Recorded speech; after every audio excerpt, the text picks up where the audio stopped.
Bonjour à tous, bienvenue dans cette nouvelle vidéo. Aujourd'hui on va parler d'une question intéressante. On va parler de comment on peut lier l'argent et l'éthique. En réalité c'est une question assez récente parce que dans le temps on utilisait le troc pour faire tous nos échanges, mais on s'est vite rendu compte que c'était pas très pratique. En fait si moi je voulais des œufs et que la personne avec qui j'échangeais avait juste des meubles à vendre, on se rend vite compte que c'est compliqué de savoir combien un meuble vaut d'œufs. Si on se rend compte que ça vaut qu'un demi-meuble, est-ce qu'on coupe le meuble? Mais du coup ça n'a pas de sens. Donc voilà, il y a beaucoup de problèmes liés au troc. Donc on a inventé la monnaie. La monnaie ça me permettait d'acheter à quelqu'un d'autre, dans une autre ville, à un autre moment. C'était plus obligé d'avoir un échange en direct, là, maintenant, tout de suite. Donc la monnaie avait beaucoup d'avantages, mais le capitalisme est passé par là. Et la spéculation a fait son œuvre. Et il y a eu des dérives. La première dérive qu'on connaît, c'est autour de 1630 aux Pays-Bas. C'est un truc de fou où les gens ont commencé à acheter des tulipes, énormément de tulipes, à tel point que le prix d'une seule tulipe, à la fin de cette spéculation, va aller quasiment 2 maisons dans le centre des grandes villes des Pays-Bas. Donc une tulipe, 2 maisons. C'est quand même un truc de fou. Et aujourd'hui, la spéculation, ça prend la forme de la bourse, les crashs boursiers. Tout le monde connaît ça ou a déjà entendu ça à la télé. Donc, par opposition à la spéculation, si on a envie de gérer son argent autrement qu'en voulant spéculer, il y a des gens qui se posent la question de comment je peux gérer mon argent de manière éthique.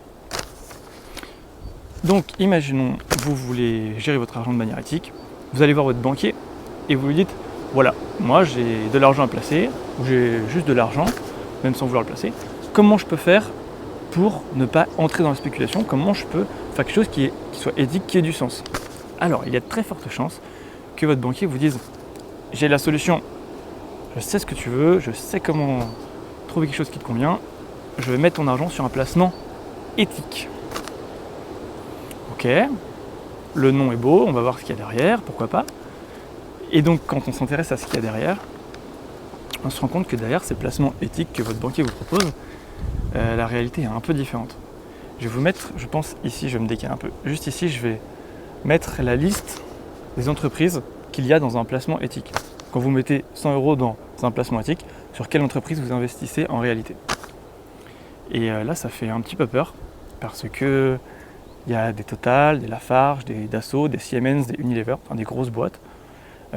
Je me garderai d'émettre un jugement sur le fait qu'elles sont éthiques ou pas éthiques, mais en tout cas, c'est pas ce que les gens entendent, en tout cas, derrière le terme éthique.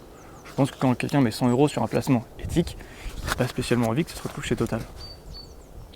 Donc je me suis dit, quand j'ai découvert ça, je me suis dit, comment c'est possible que quand je mets 100 € sur un placement éthique, il se retrouve chez Total, ou dans n'importe quelle grosse société de ces placements-là. Et on m'a répondu, parce que j'ai parlé à plusieurs personnes qui travaillent dans ce secteur-là, j'ai envoyé des mails, etc. Et on m'a répondu 2 choses. La première chose, c'est que pour être dans un placement éthique, les entreprises, on choisissait les entreprises les moins pires. C'est-à-dire qu'on considère que Total est la moins pire des entreprises qui existent sur le marché. Bon, ok, à la rigueur, Total est le moins pire, mais alors j'ai posé la question, le moins pire, mais comment ça le moins pire? Et qui décide que c'est la moins pire? On m'a répondu que Total est la moins pire, pas sur son cœur d'activité, c'est-à-dire pas sur je vends du pétrole ou j'exploite des ressources fossiles, non pas ça. Elle était la moins pire sur la manière de gérer son entreprise. Est-ce qu'elle était transparente avec ses salariés? Est-ce qu'elle respectait la réglementation? Ok, d'accord, donc c'est la condition pour rentrer dans un placement éthique, à la rigueur. Mais alors je dis, dans ce cas, qui choisit qu'une entreprise est éthique, respecte les règles, etc. Et là, c'est encore plus dingue. En France, la société qui dit, ouais, toi t'es éthique, toi t'es pas éthique, toi t'es éthique, toi t'es pas éthique, s'appelle Vigéo. Et les actionnaires de Vigéo, tenez-vous bien, je vais vous les mettre là. On retrouve du beau monde, on retrouve Total, Lafarge, on retrouve McDo, plein de grandes banques que je vais vous mettre là. Donc en fait, c'est un cercle fermé. Pour être considéré comme éthique et avoir une belle image, il faut se faire juger par une entreprise que tu détiens toi-même. Je trouve ça assez marrant et au final, ça me désole un petit peu parce que à chaque fois qu'il y a une nouvelle tentative de rendre le monde un peu plus durable, c'est ces entreprises-là, elles se l'approprient pour continuer leur business de manière normale. Donc ça m'a un petit peu dérangé. Et je me suis dit, on va aller plus loin, on va regarder nos recherches, je vais approfondir mes recherches. Et j'ai trouvé un truc encore plus fou, c'est qu'il y a des gens aux États-Unis qui se sont dit, ouais, le placement éthique, nous, ça mettre son argent dans quelque chose qui a du sens, ouais, non, ça n'a pas vraiment de sens pour nous, on va faire autre chose. Donc ces gars-là, ils ont inventé le placement du vice, c'est-à-dire qu'ils ont décidé qu'ils n'investissaient que dans les entreprises qui ont un rapport avec les jeux, du genre Las Vegas, les armes, les munitions, le tabac, l'alcool, donc vraiment le vice. Et donc j'ai fait un petit comparatif, c'est pas scientifique du tout mon truc, mais c'est juste pour avoir un comparatif entre un placement éthique, n'importe lequel, si tu as envie de placer ton argent de manière éthique, et le placement du vice. J'ai regardé si depuis 10 ou 20 ans, si tu avais mis 100 € il y a 20 ans dans le placement du vice et 100 € dans le placement éthique, qu'est-ce qui te rapportait le plus? Est-ce que c'est plus rentable d'investir sur le monde de demain ou le monde du vice? Et je vais vous mettre aussi le résultat ici. Et en fait, c'est largement plus rentable d'investir dans le vice. Donc c'est assez marrant comme comparaison. Le monde de demain ne rapporte pas. C'est bon à savoir. Bon, là, je suis un peu déblatéré sur le sujet du placement éthique, mais on se rend compte que voilà, c'est pas vraiment éthique, ça a de nom que éthique, mais en réalité, ça l'est pas vraiment. Donc, est-ce qu'il y a d'autres solutions pour ça, pour placer son argent de manière éthique, ou utiliser au moins son argent de manière éthique? Oui, il y en a. Moi, j'estime qu'il y en a, en tout cas. Par exemple, le financement participatif. Vous mettez 100 € dans une entreprise, vous savez quelle entreprise c'est. Il y a plein de plateformes sur Internet qui vous permettent de faire ça. Et vous savez où va votre argent, vous financez l'économie réelle, ça peut être, vous faites un prêt de 100 € à une entreprise, c'est souvent des entreprises de l'énergie renouvelable, des énergies renouvelables, des toutes petites entreprises. Et vous avez un échange direct avec le patron de la boîte. Donc ça peut être voilà, sous la forme d'un prêt, soit vous investissez 100 € et vous devenez actionnaire, ou là vous faites même un don. Donc ça, vous savez exactement où va votre argent et ça peut même vous rapporter de l'argent. Il y a d'autres solutions, vous pouvez investir ou mettre votre argent dans les crypto-monnaies. Bon, tout le monde connaît le Bitcoin, mais je ferai sûrement une vidéo plus longue à ce sujet parce qu'il y a beaucoup de choses à dire. Et malheureusement, aujourd'hui, c'est une monnaie décentralisée, c'est-à-dire que c'est pas un État qui la contrôle. Mais ça a d'autres inconvénients, c'est que c'est utilisé beaucoup pour la spéculation, ça a été détourné un peu de son usage principal, malheureusement. Et la valeur bouge beaucoup, c'est très volatile. Donc je ferai une vidéo plus longue sur le sujet parce qu'il y a beaucoup de choses à dire. Il y a encore d'autres solutions, vous pouvez mettre votre argent dans une banque éthique, dans une banque qui respecte certains principes. Alors il y en a deux connus en France, c'est le crédit coopératif, qui est, comme son indique, une coopérative. Donc déjà son statut même a du sens et le but c'est pas de s'enrichir. Mais par contre la boîte qui va le plus loin, la banque qui va le plus loin, c'est la NEF, donc LA plus loin NEF. Et là l'idée c'est vraiment d'être ultra transparent. Ils publient tous les ans un livret où ils disent ce qu'ils font de votre argent, où ils l'investissent, vous avez des reportages sur qui ils investissent, etc. Tout est ultra transparent. Par contre, le seul problème de la NEF à l'heure actuelle, c'est qu'ils ne proposent pas de compte courant, c'est que des livrets d'épargne. Mais c'est un bon début, ça permet de mettre son argent à un endroit qui a du sens. Il y a aussi d'autres solutions pour placer son argent de manière éthique. Alors je regarde mes notes, qu'est-ce que j'avais écrit d'autre? Ouais, il y a des livrets qui permettent de reverser les intérêts qu'on gagne tous les ans, par exemple votre livret jeune. Eh ben, on change l'argent qui est dessus, on le met sur un autre livret, et à la fin de l'année, tous les intérêts que vous avez, vous les basculez automatiquement à une association de votre choix. Donc ça permet de financer des assos, et en plus c'est déductible des impôts. Donc ça peut être un premier pas. Il y a aussi l'idée des monnaies locales. Alors ça dépend où vous habitez, mais c'est possible d'échanger ces euros contre une monnaie qui est valable que dans sa région, son département, sa ville. Et du coup, ça permet de financer tous les acteurs locaux, tous ceux qui agissent sur un territoire donné. Et on sait où notre argent va et comment il est utilisé. Ça, c'est vraiment bien. Donc voilà, il y a beaucoup de solutions possibles.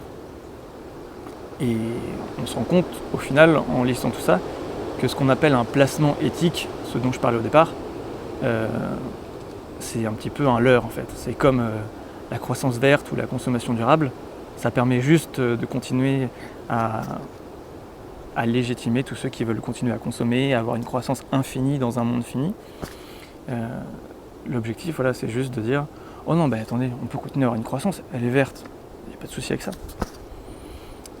Donc tout ça, ça reste dans le système. C'est quelque chose qui reste ancré dans les pratiques anciennes. Et à ce sujet d'ailleurs, il faut que je vous lise un court passage du livre de Bernard Werber, le livre du voyage, où il parle du système, et je trouve que ça s'applique parfaitement au sujet. Je trouve que ça permet de se rendre compte que si on veut changer le système, en l'occurrence le système bancaire ou financier, on ne peut pas vraiment le faire de l'intérieur. Il faut proposer autre chose et essayer de changer toutes les pratiques, pas essayer de le changer de l'intérieur. Donc je vais vous le dire, c'est assez court. Alors, le système est trop grand, trop lourd, trop ancien, trop complexe. Tu me demandes que faire? Je te réponds que, contre le système, il faut faire la révolution. Tu noues alors un turban rouge sur ton front, tu saisis le premier drapeau qui traîne et tu le brandis en criant « Mort au système !» Je crains que tu ne trompes. En agissant ainsi, non seulement tu n'as aucune chance de gagner, mais tu renforces le système. Le système se nourrit de l'énergie de ses adversaires. Au lieu de détruire ce colosse ambulant sur lequel tout le monde s'est déjà cassé les dents, ramasse un peu de terre et bâtis ton propre édifice dans ton coin. Invente, crée, propose autre chose. Même si ça ne ressemble au début qu'à un château de sable, c'est la meilleure manière de t'attaquer à cet adversaire. Sois ambitieux. Essaie de faire que ton propre système soit meilleur que le système en place. Automatiquement, le système ancien sera dépassé. Voilà. Cette tirade, on pourra l'appeler comme ça, parle d'elle-même. Je n'ai pas d'autres commentaires à faire à ce sujet-là. Donc moi, mon avis sur ce sujet-là, de manière plus globale, c'est que je ne suis pas spécialement pour un retour au troc, ou si dans un cercle restreint, un hameau, des voisins, etc. Je pense qu'il y en a besoin de l'argent pour faire nos échanges commerciaux à plus grande échelle que le voisinage. Mais je suis pour l'utilisation de l'argent sans spéculation. Donc à mon échelle, à moi, ce que j'ai décidé de faire, c'est que j'ai décidé de retirer un peu tous les pieds que j'avais dans le système, l'argent que j'avais dans le système. Donc j'ai plus qu'un compte courant, un unique compte courant en ligne. Alors malheureusement c'est encore dans une banque traditionnelle parce que j'ai pas vraiment d'autres alternatives. La Nef proposant pas encore un compte courant. Donc j'ai plus qu'un compte courant, c'est une utilisation assez minimaliste, ça me permet juste de faire les opérations d'envoi et de recevoir de l'argent. C'est ultra simple à gérer, du coup il n'y a plus de transfert interne à faire. Et puis j'ai l'impression d'avoir moins les pieds dans le système parce que l'argent que je mets là, j'oblige pas la banque à faire des intérêts avec pour me les redonner après, et donc j'oblige pas la banque à demander des intérêts aux entreprises dans lesquelles elle investit pour ensuite me les rendre après. Donc j'estime que c'est la solution à l'heure actuelle la plus éthique que j'ai trouvée. Mais je suis ouvert, si vous avez d'autres pistes de réflexion, je suis ouvert à remettre en cause mes pratiques, il n'y a pas de souci là-dessus. L'autre point sur lequel ça m'a fait réfléchir et ma vision actuelle, c'est que quand j'étais plus jeune, je voulais absolument être rentier financier. Je voulais ne pas avoir besoin de travailler pour repasser mes journées dans des associations, dans l'aide à mes amis, à ma famille, profiter de la vie, etc. Et avec le temps, je me suis rendu compte que c'était pas viable parce que ça m'obligeait à être dans le système, d'utiliser la spéculation. Du coup, j'ai décidé d'être rentier de la nature, je vais appeler ça comme ça, c'est-à-dire que je pense qu'on peut aussi être rentier, profiter de la vie et profiter de ses amis, d'aider nos proches, tout en respectant la nature et en ayant un jardin, en auto-construisant sa maison, en essayant de réduire au minimum ses besoins énergétiques. Et cette vision-là, rentier de la nature, je trouve que c'est une belle manière de faire un pied de nez aux rentiers financiers ou au monde de la finance de manière plus globale. Voilà mon avis sur le sujet. Je pense que j'ai tout dit. Au pire, je redirai dans les commentaires ou en description si j'ai oublié quelque chose. Si vous avez un avis sur le sujet, n'hésitez pas à me le dire, ça m'intéresse.